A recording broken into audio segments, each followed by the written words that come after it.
Test me, O God, and know my thoughts. See that my path is not wicked, and lead me in the way everlasting. In the name of the Father, and of the Son, and of the Holy Spirit. Amen. The Lord be with you. And with your spirit. Brothers and sisters, let us acknowledge our sins and so prepare ourselves to celebrate the sacred mysteries.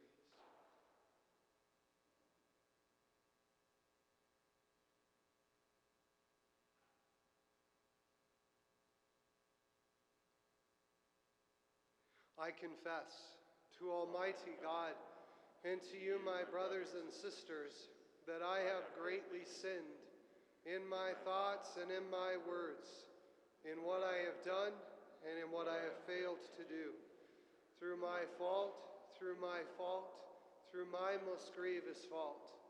Therefore I ask Blessed Mary, ever Virgin, all the angels and saints, and you, my brothers and sisters, to pray for me to the Lord our God.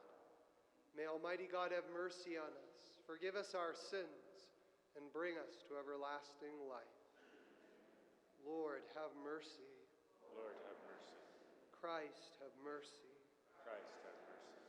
Lord, have mercy. Lord, have mercy. Let us pray. O God, who delight in innocence and restore it, direct the hearts of your servants to yourself, that caught up in the fire of your Spirit, we may be found steadfast in faith and effective in works. Through our Lord Jesus Christ, your Son, who lives and reigns with you in the unity of the Holy Spirit, God forever and ever.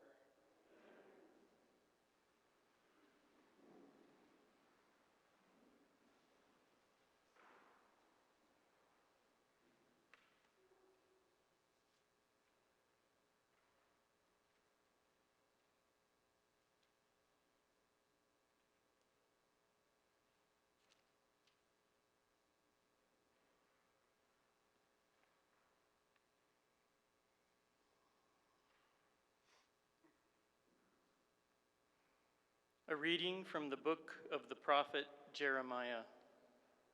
Thus says the Lord, cursed is the man who trusts in human beings, who sees his strength in flesh, whose heart turns away from the Lord.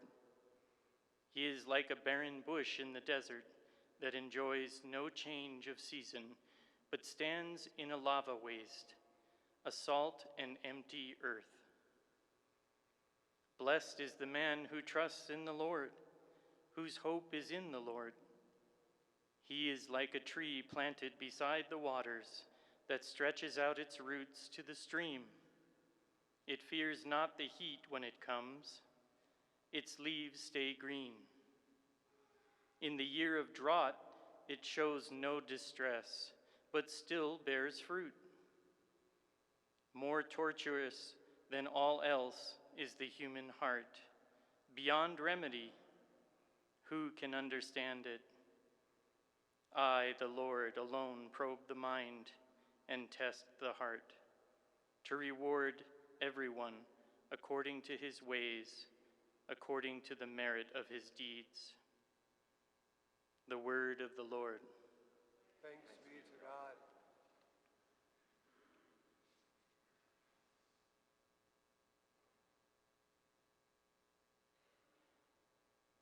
Blessed are they who hope in the Lord.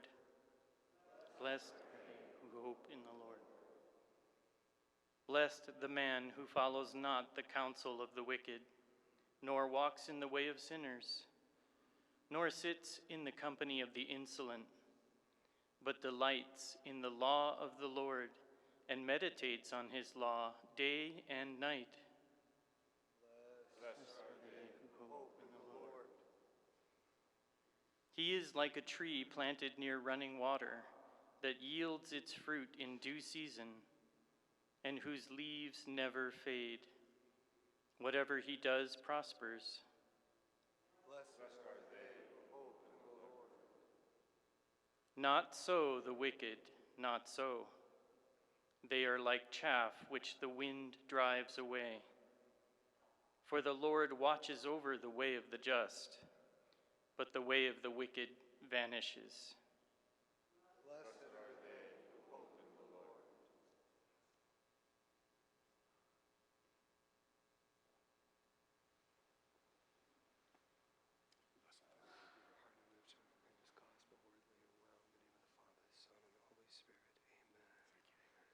Praise to you, Lord Jesus Christ, King of endless glory.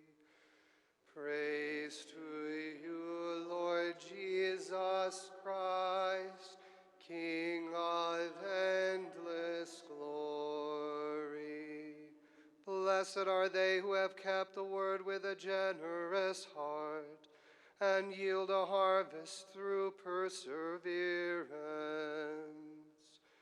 Praise to you, Lord Jesus Christ, King of endless glory. The Lord be with you. And with your spirit. A reading from the Holy Gospel according to Luke. Glory to you, O Lord. Jesus said to the Pharisees, "There was a rich man who dressed in purple garments and fine linen, and dined sumptuously each day. And lying at his door was a poor man named Lazarus, covered with sores, who would gladly have eaten his fill of the scraps that fell from the rich man's table. Dogs even used to come and lick his sores. When the poor man died, he was carried away by angels to the bosom of Abraham. The rich man also died and was buried. And from the netherworld, where he was in torment, he raised his eyes and saw Abraham far off and Lazarus at his side.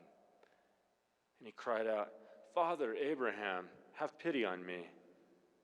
Send Lazarus to dip the tip of his finger in water and cool my tongue, for I am suffering torment in these flames.'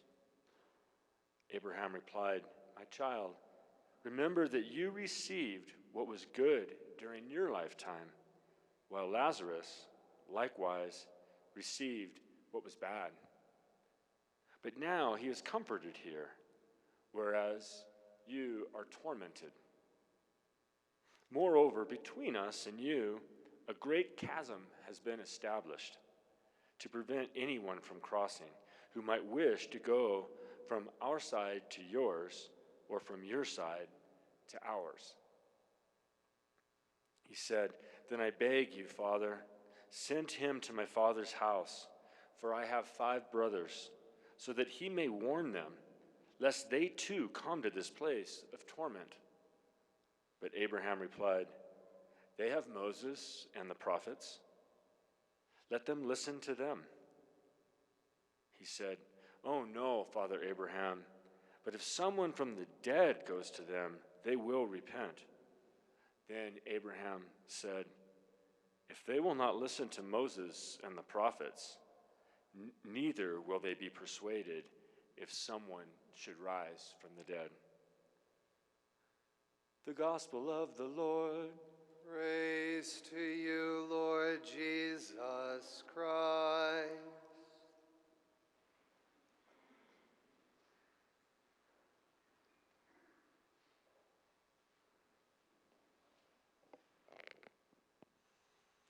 So last night I had this homily kind of constructed for today, and then I said, well, in the afternoon I'll kind of revisit it and just put the final touches on it for tonight. And then at lunch today I had a conversation with a random 5-year-old kid. And well, sometimes when you have conversations with 5-year-olds, like, things change. So my entire homily changed. Let me tell you the story.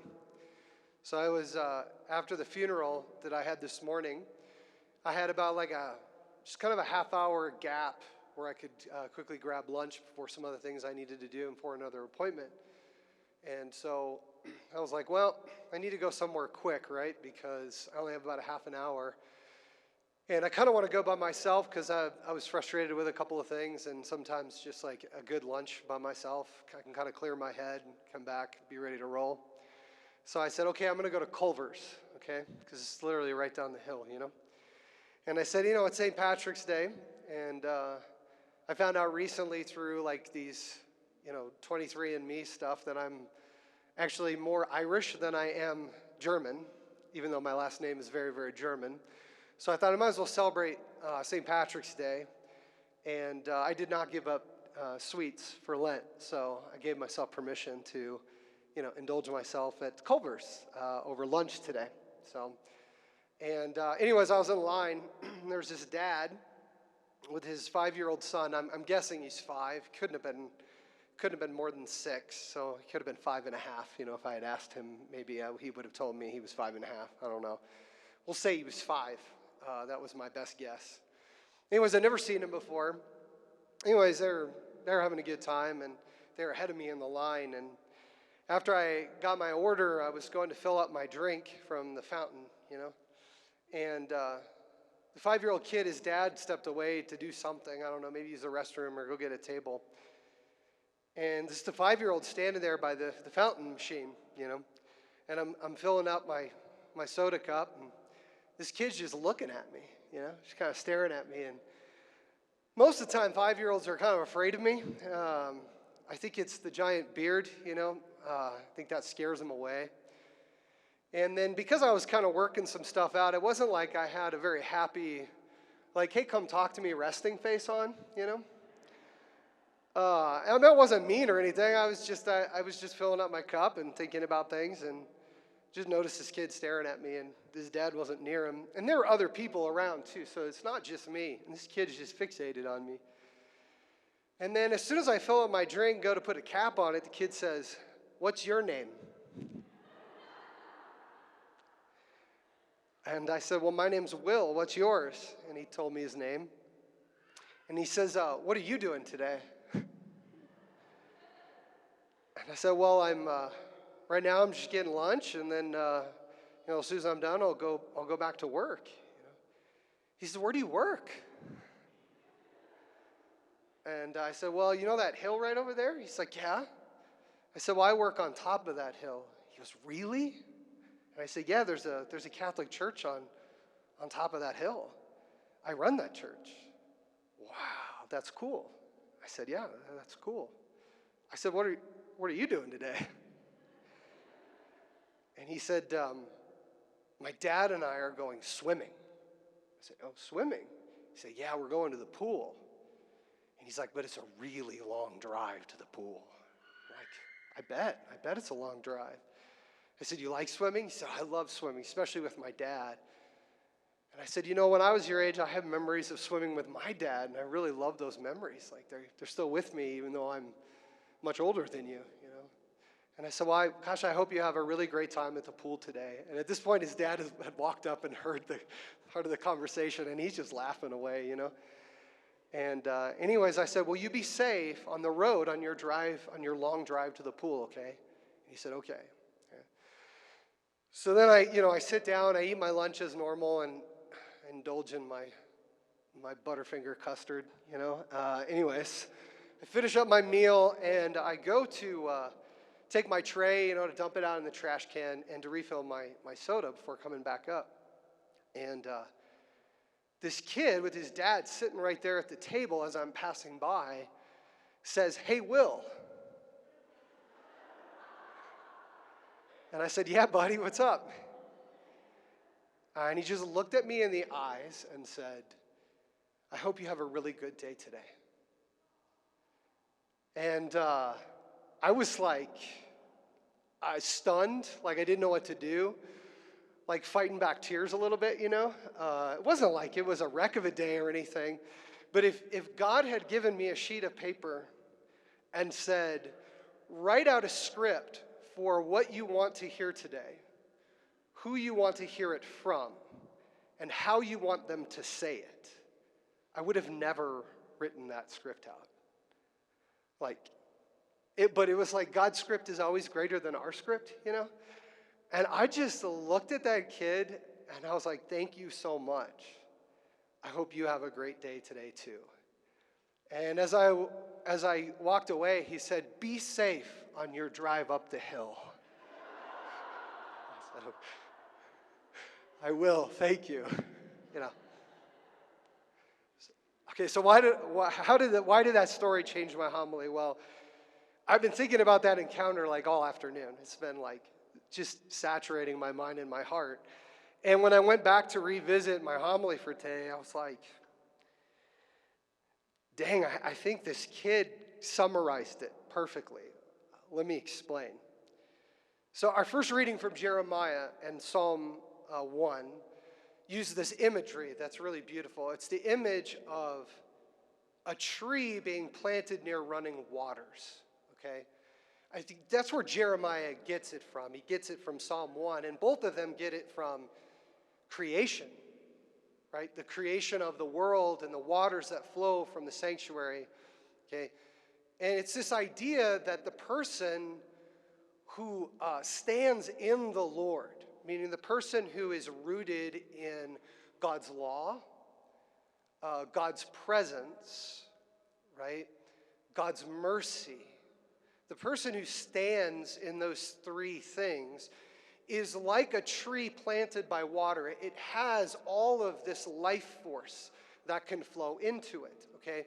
And because it's tapped into this like life force of God, this tree has the capacity to bear like really beautiful and good and tasty fruit, okay?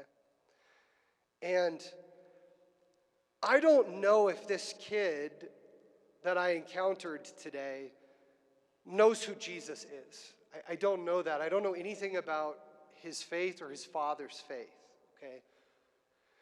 All I know is that that kid is tapped into something that transcends himself. And I know that that something has a name. His name is Jesus, right? That this young man at 5 years old is just tapped in. He's rooted into something that is speaking to him, that's pouring life into him. And that in that moment, that life overflowed from him and onto myself, you know? And I know it's kind of a silly little example, but sometimes the silly little examples are the ones that we need to get the idea, right? Because what flows from being rooted in God's presence, God's law, and God's mercy, the fruit of that is charity. That's the fruit of being tapped into and rooted into the life of God. Charity overflows out of us and onto the people around us. That's the fruit of remaining in the Lord, right? This brings up the image of John 15. I am the vine, you are the branches, like remain in me as I remain in you, right? Charity just flows out, right? And that's what this rich man in the gospel, that's what this gospel reveals. That this man was not rooted in God's law, God's presence, and God's mercy. And because he wasn't rooted in those things, because he was not like a tree planted near the running waters of life, he literally passed by this poor, broken man named Lazarus who is literally at his doorstep every single day. He passed by this man every single day, and there was no charity bubbling forth from within him, overflowing onto this man sitting at his doorstep. That the fact that he did nothing for this man whom he saw every single day, who's right there at his doorstep, shows that he has no roots in the life of God. And that's the real brokenness. That's the real sin here, right? Because if he had any kind of rootedness in the Lord, in God's presence, in God's law, in God's mercy, he would have done something for this man. he would have seen this man, and something within him would have bubbled up and spilled out over and onto and into this man who is literally sitting at his doorstep. Because that's what charity, that's the fruit of charity, right? And it's amazing that sometimes 5-year-olds get this, and we don't, you know? And so I think just something to pray about is, do I see the fruits of charity bubbling up from within me and spilling out into the people around me? Because if there's no charity bubbling up from within me and spilling out on the people who are closest to me, the people who are literally standing right in front of me,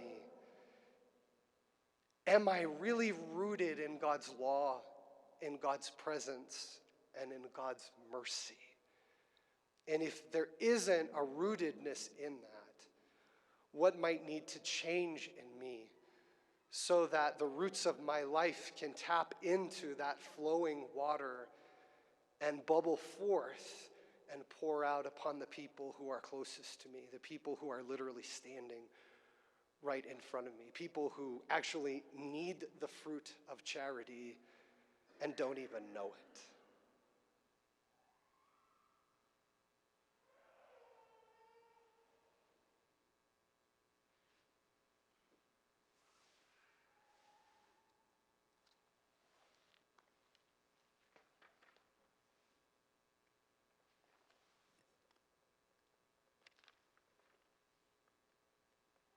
And as one family in Christ, let us now bring our prayers and our petitions to our loving Father in heaven.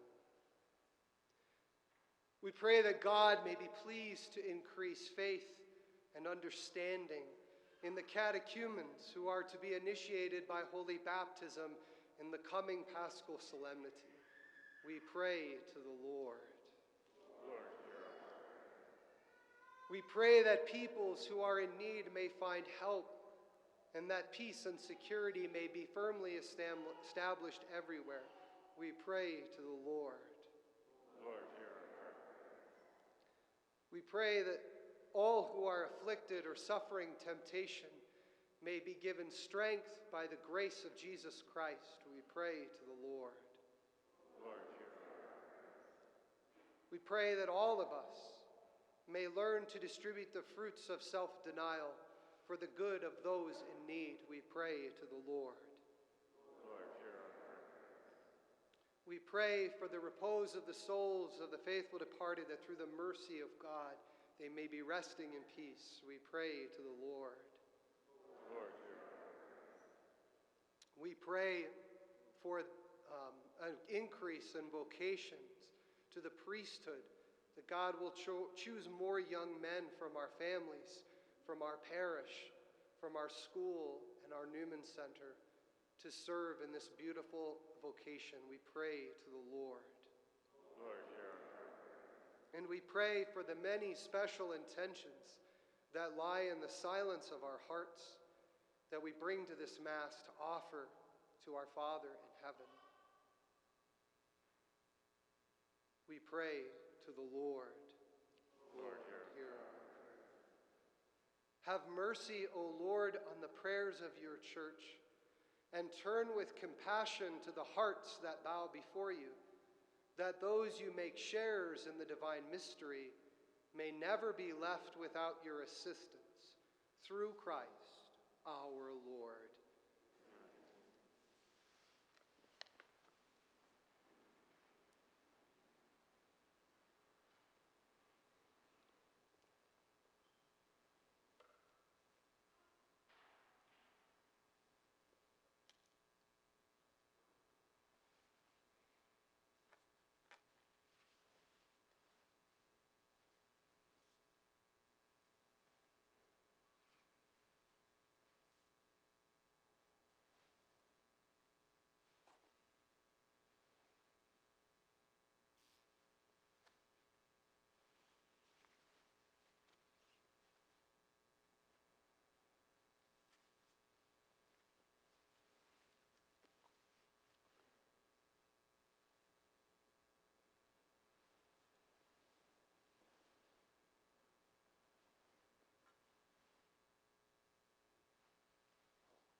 Blessed are you, Lord God of all creation, for through your goodness we have received the bread we offer you, fruit of the earth and work of human hands. It will become for us the bread of life. Blessed be God forever. Blessed are you, Lord God of all creation, for through your goodness we have received the wine we offer you, fruit of the vine and work of human hands. It will become our spiritual drink. Blessed be God forever.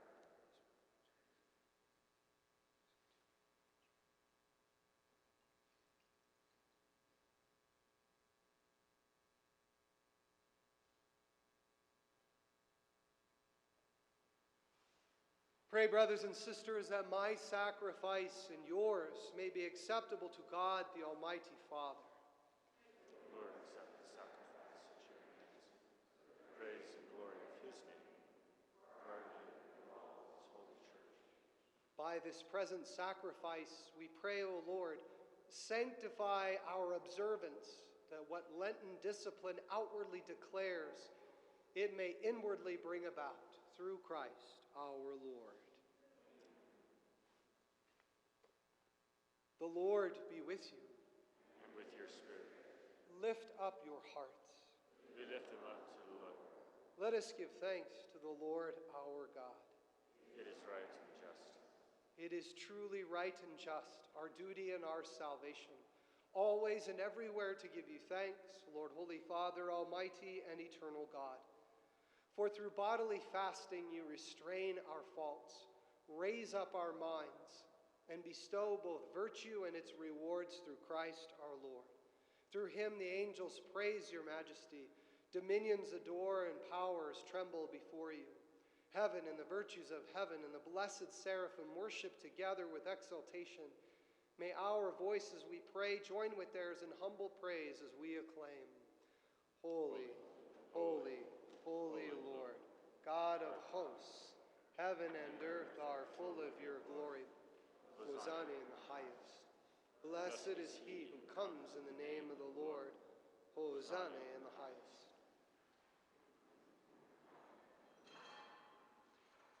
You are indeed holy, O Lord, and all you have created rightly gives you praise.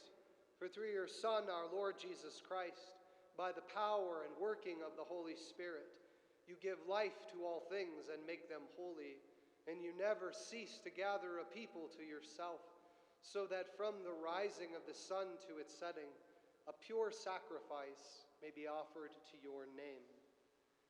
Therefore, O Lord, we humbly implore you, by the same Spirit graciously make holy these gifts we have brought to you for consecration, that they may become the body and blood of your Son, our Lord Jesus Christ, at whose command we celebrate these mysteries. For on the night he was betrayed, he himself took bread, and giving you thanks, he said the blessing, broke the bread, and gave it to his disciples, saying, "Take this, all of you, and eat of it, for this is my body, which will be given up for you."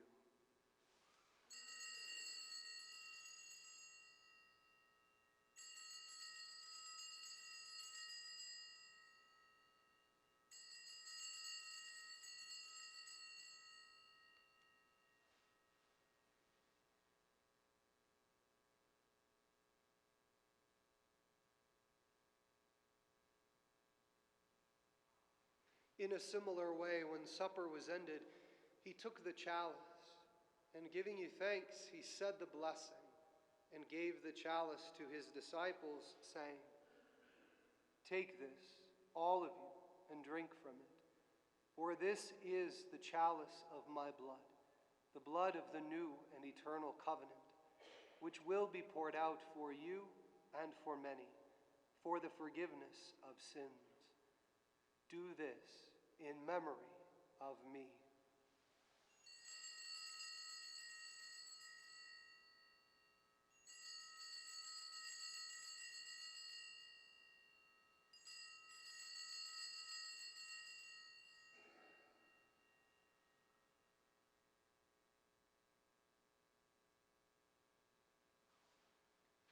The mystery of faith.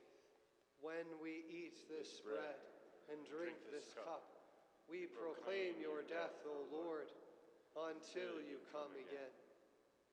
Therefore, O Lord, as we celebrate the memorial of the saving passion of your Son, his wondrous resurrection and ascension into heaven, and as we look forward to his second coming, we offer you in thanksgiving this holy and living sacrifice.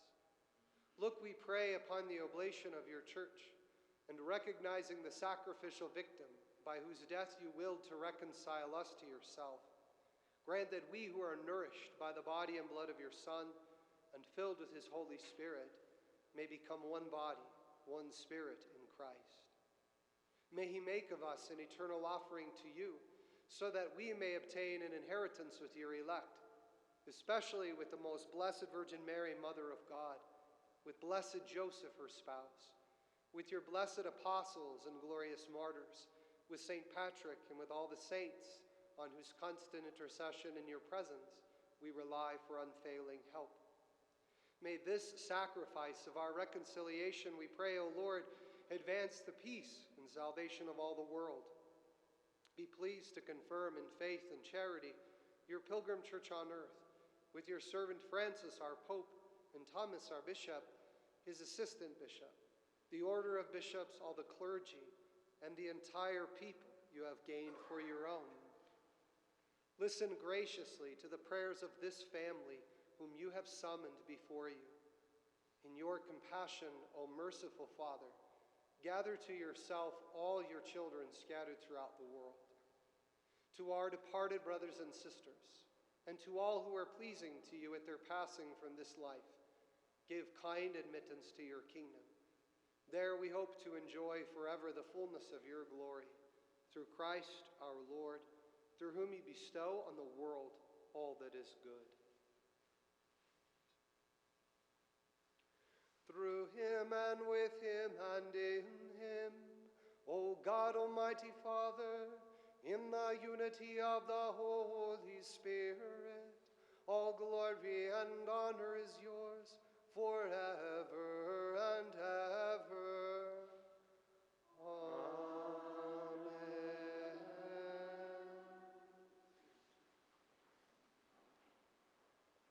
At the Savior's command, and formed by divine teaching, we dare to say, Our Father, who art in heaven, hallowed be thy name. Thy kingdom come, thy will be done, on earth as it is in heaven. Give us this day our daily bread, and forgive us our trespasses, as we forgive those who trespass against us. And lead us not into temptation, but deliver us from evil. Deliver us, Lord, we pray, from every evil.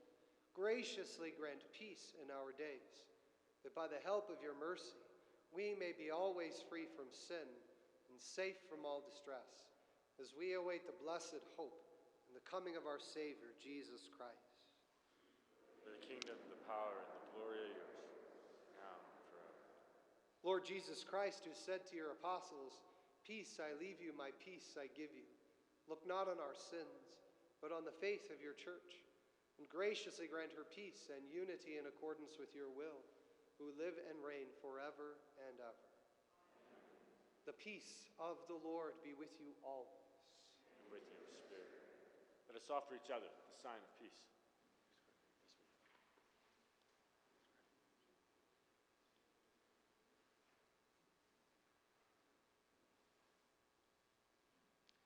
Lamb of God, you take away the sins of the world. Have mercy on us. Lamb of God, you take away the sins of the world. Have mercy on us. Lamb of God, You take away the sins of the world. Grant us peace.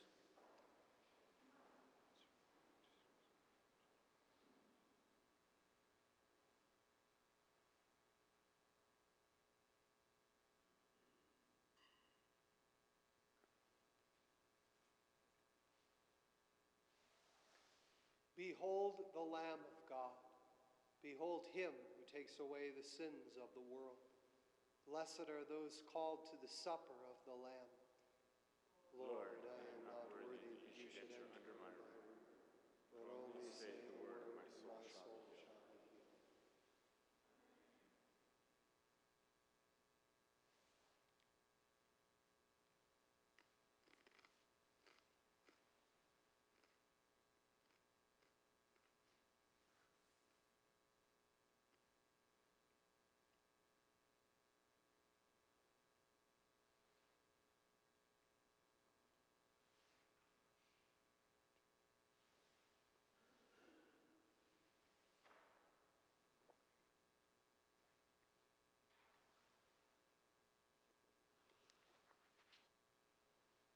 Blessed are those whose way is blameless, who walk in the law of the Lord.